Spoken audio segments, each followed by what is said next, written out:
मित्रों, रियान पराग पिछले कुछ समय से लगातार चर्चा का विषय बने हुए हैं। सबसे पहले तो वो चर्चा में तब आए जब जिम्बाब्वे दौरे पर भारतीय टीम गई थी, क्योंकि पहली बार रियान पराग को भारतीय टीम के लिए चयनित किया गया था और जिम्बाब्वे के विरुद्ध पहले ही टी20 मैच में उनका डेब्यू हुआ था। उनके पिता पराग दास ने खुद अपने हाथों से रियान को डेब्यू कैप सौंपी थी।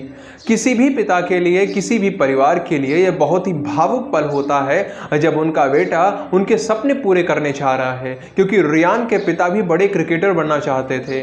उन्होंने धोनी के साथ में मिलकर डोमेस्टिक क्रिकेट खेला हुआ है, लेकिन वो उतने आगे नहीं जा पाए जहां तक वो सोच रहे थे, पर रियान ने उनका सपना पूरा कर दिखाया। इसलिए उस समय इस बात की बहुत ज्यादा चर्चा हुई थी। उसके बाद श्रीलंका दौरे के लिए जब टीम की घोषणा की गई तो वहां वनडे और टी20 दोनों ही टीमों के लिए रियान का चयन किया गया और ये बात भी बहुत ज्यादा चर्चा का विषय बनी, क्योंकि बहुत से ऐसे अच्छे अच्छे खिलाड़ी थे जिन्हें टीम से बाहर रखा गया था या केवल एक ही फॉर्मेट के लिए चुना गया था। तो उन सभी के प्रशंसकों द्वारा इस पर काफी सारी बातें कही गई, काफी आलोचना भी की गई, लेकिन फिर भी गंभीर ने रियान पर विश्वास जताया, उन्हें मौका दिया। और इस समय उनकी चर्चा इसलिए हो रही है क्योंकि वो गंभीर के विश्वास पर खरे उतरे हैं।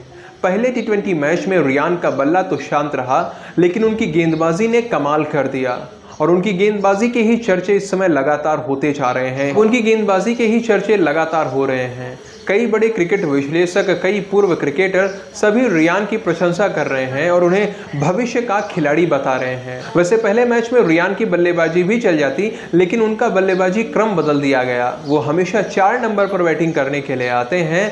आईपीएल में भी वो 4 नंबर पर ही खेलते हैं, लेकिन यहाँ पर उन्हें 6 नंबर पर भेजा गया। इस कारण से उन पर थोड़ा विपरीत प्रभाव पड़ा और वो चल नहीं पाए। लेकिन उन्होंने जो गेंदबाजी की उससे ये बता दिया कि वो भारतीय टीम के लिए क्या कर सकते हैं। मित्रों, उन्होंने मात्र 8 गेंदें फेंकी और इन 8 गेंदों में केवल 5 रन दिए और 3 विकेट्स भी निकाल लिए। अब 3.7 के इकोनॉमी रेट से गेंदबाजी करके 3 विकेट्स निकालने वाला बल्लेबाज आपको कहां मिलेगा। और रियान की इस अद्भुत क्षमता के बारे में कुछ गौतम गंभीर और कप्तान सूर्य कुमार यादव अच्छे से जानते थे। इसीलिए मैच के एक दिन पहले प्रेस कॉन्फ्रेंस के दौरान सूर्या ने इस पर कहा था कि रियान के अंदर एक एक्स फैक्टर है। मैच के बाद भी सूर्या ने रियान की काफी प्रशंसा की थी। इतना ही नहीं, पूर्व भारतीय क्रिकेटर इरफान पठान ने भी रियान की काफी प्रशंसा की है, कुछ बड़ी बातें कही हैं। उन्होंने ट्विटर पर लिखा कि बॉलिंग की काबिलियत के कारण आप आने वाले समय में रियान पराग को कई मौके मिलते हुए देखेंगे। भारतीय टीम में आपको शीर्ष क्रम में ज्यादा ऐसे बल्लेबाज देखने को नहीं मिलेंगे जो गेंदबाजी भी कर सकते हों।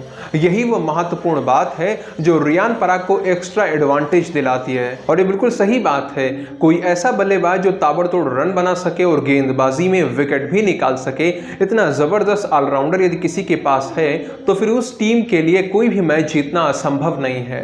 ऑलराउंडर्स का कितना महत्व होता है ये तो हम सभी ने टी20 विश्व कप में ही देख लिया। चाहे हार्दिक पांड्या हों, अक्षर पटेल हों, कुलदीप यादव हों, इन सभी ने महत्वपूर्ण योगदान निभाया, गेंदबाजी में भी और बल्लेबाजी में भी। और जब आप रियान पराग के डोमेस्टिक क्रिकेट के आंकड़े उठाकर देखोगे तो आपको पता चलेगा कि रियान ने असम की ओर से खेलते हुए एक ऑलराउंडर की भूमिका में कई सारे रिकॉर्ड सेट करके रखे हैं। उन्होंने आसाम के लिए ज्यादा से ज्यादा रन भी बनाए हैं और ढेर सारे विकेट्स भी निकाले हैं। कई सारे क्रिकेट विश्लेषकों का कहना है कि रियान के पास गोल्डन हैंड है, यानी सोने के हाथ हैं, जिन हाथों में यदि वो बल्ला पकड़ ले तो भी टीम में योगदान करते हैं और गेंद पकड़ ले तो भी गजब का योगदान करते हैं। तो इस समय आवश्यकता बस इस बात की है कि उन्हें ज्यादा से ज्यादा मौके दिए जाएं और भारतीय टीम के जो मुख्य कोच हैं गौतम गंभीर, वो इसी दिशा में आगे बढ़ते जा रहे हैं। उन्होंने रियान को टी20 में तो मौका दिया ही है, साथ ही वनडे सीरीज आरंभ होने वाली है तो उसमें भी रियान हमें अवश्य ही खेलते देखने को मिलेंगे। बाकी आप लोग क्या सोचते हो इस पूरे विषय पर, आपका दृष्टिकोण क्या है, वो कमेंट्स में लिखकर आप बता सकते हैं।